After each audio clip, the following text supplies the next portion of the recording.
I'm Ellen Mays. I'm co-moderator of Providence Presbytery, but I'm also the Secretary of Mission Haven and have been the South Carolina representative. I love Mission Haven because of the wonderful work it does for our mission co-workers who are home on furlough. Mission Haven has a long history of helping people and helping our missionaries and co-workers and as when they come home from the mission field. You know, a lot of missionaries do not have a home except the one that they have in the mission field. So Mission Haven, which was started by the Presbyterian women and carried on by the Presbyterian women, keeps Mission Haven. I want to tell you the history of Mission Haven. Mission Haven has a long, very, very interesting history. Many years ago, in the early 1920s, there was a lady, Mrs. J.D. Clotsworthy of Atlanta, and I had always thought she was this very wealthy person, but she really wasn't. She was aged, affirmed, and entirely dependent, but she was very thankful and generous for all that God had done for her. And she had a thankful and generous heart. And she gave a gift of a $5 gold piece that was set aside as the first gift towards building a home for our missionaries when they were in the United States on furlough. A wonderful South Carolinian, Miss Fanny Jordan Bryant of Columbia, was then instrumental in raising several $1,000s by selling $5 gold shares, which were set aside to be used at the time of God's own choosing. That time came in 1946, after Columbia Theological Seminary moved to Decatur. And all our fundraising efforts began. By the spring of 1950, $12,000 in cash was on hand, and the seminary trustees leased acreage to the Mission Haven Board of Trustees, and the first building was completed and ready for occupancy. The women of the church birthday offering, which we still celebrate as Presbyterian women, in 1953 provided partial funding for the erection of a second building containing 4 apartments. In 1962, a house on Inman Drive was purchased, followed by 2 more houses in 1963 and 1970. In addition, there is a clothes closet, which was begun in 1955, so that the people coming in on furlough could obtain suitable and seasonal clothing for their stay in the States. This also is extended to students at the seminary. And so, with that long history, we of the Presbyterian women continue to support Mission Haven. The wonderful thing about Mission Haven is there is no paid employees. Whatever you give goes totally to Mission Haven.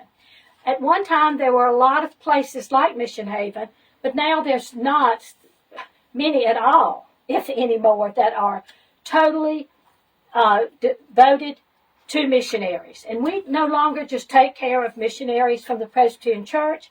If there's a place for others coming in, they are offered a place. I wanted to tell you about some of the wonderful workers that are working at Mission Haven that do this without salary, but do it for their love of God. We have Alice Day, who is our executive director, and she coordinates everything. Then we have Julian Wade, our treasurer, who makes sure all the finances stay and are kept in the black. And at times, we have been in the red, and if you know finances, you know what that means. But we are currently in the black and have been in the black. We also have our wonderful resident manager, Glennis Johnson, and our close closet person, Susan Adel. And I just call her our every day getting the newsletter and the ambassadors and anything that needs to be done is our Kelly, who does all that. But anyway, Mission Haven is something that you should support in Presbyterian women. It is totally supported by Presbyterian women. And of course, we're able to do this because of the generosity of Columbia Theological Seminary, which rents us the land that our houses are owned. And we are very fortunate that the president of Columbia Theological Seminary serves on the board of Mission Haven with us to keep this wonderful place going. There are wonderful things there. They have places for the children with chickens. They have places to gather. They have places they can have picnics. It's just a wonderful, wonderful, wonderful place away from home. And I would like to ask you at this World Day of Prayer to think about giving a gift to Mission Haven. Some of us, if you would like to just join a prayer group we have for Mission Haven, you can just call me or text me or send me an email, and you can join our prayer group, and we'll just from time to time say, pray on this day for Mission Haven. The other thing you might personally like to do, there are things that you can do. You need to put Mission Haven in your Presbyterian women's budget, or better still, put it in your church budget for missions. When we put it in the church budget, it's more money and it helps something that really goes to missions. The other thing I like to do is personally do things. And this is a kind of laughable thing. I always use a Duke's mayonnaise jar after I've made the best tomato sandwiches on earth.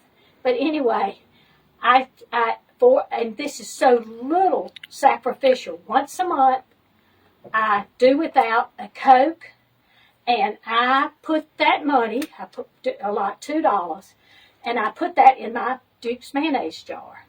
And by the end of the year, I will have enough for a $25 contribution. Now, you might say, Ellen, there are 12 months in the year, and 12 times 2 is 24. And this is the most magical thing of all.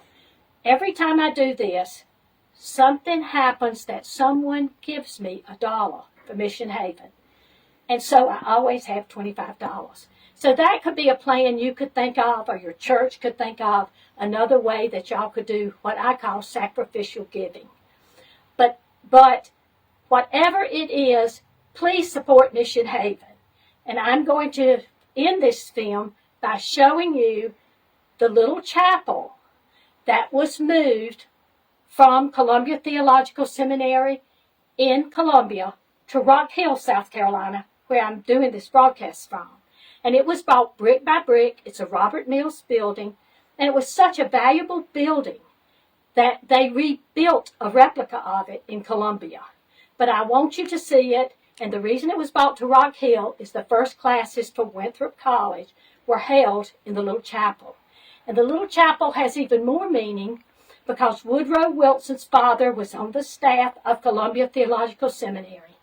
And he listened to all the speakers that came. And even though he was known for all the people that he knew all over the world, he considered that he learned more at the little chapel than anything he had ever learned in his life. So I'm going to take you over and take some pictures of the chapel and tell you a little bit about it then. But please support Mission Haven, particularly pray for Mission Haven, and you can send a memorial, you can send, anytime someone passes away, you can send a memorial, and that is appreciated. So I will see you at the little chapel.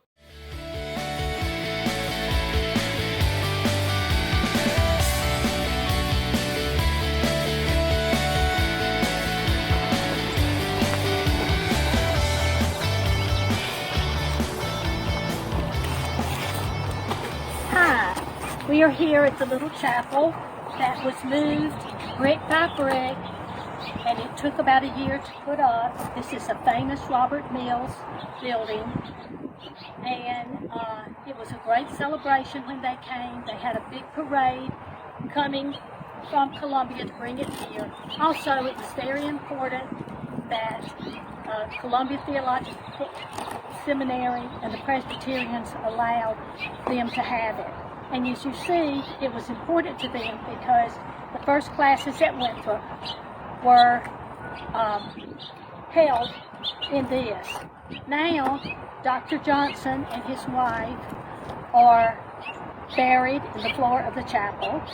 And I also would like to say that Dr. Johnson was an elder in Oakland Avenue Presbyterian Church, and his funeral was held at the Presbyterian Church. And I'm going to have Ellen sweep all around and show you the buildings of Winthrop.